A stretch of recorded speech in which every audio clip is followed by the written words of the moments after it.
हे बाबा धवलेश्वर महाप्रभु दीपम यदि परम ब्रह्म दीपम यदि जनार्दन दीपाहरत मे पापो पूजा दीप नमस्तुते। बाबा धवलेश्वर महाप्रभु संसार सुखी रखंतु।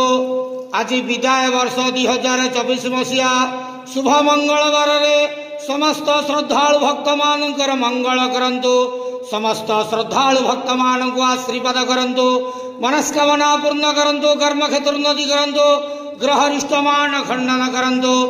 जगतर मंगल करंतु। विश्वर कल्याण करंतु। आपणकर नाम विख्यात करंतु। सबकर डाक श्रवण करंतु। बाबा धवलेश्वराय नमो नमः। संसार सुखी रखंतु आनंदे केवार हरि बोलो। आज विदाय वर्ष 2024 मसीहा शुभ मंगलवार रे समस्त भक्त मानकर मंगल करंतु आनंद केवार हरि बोलो। ओम नमः शिवाय।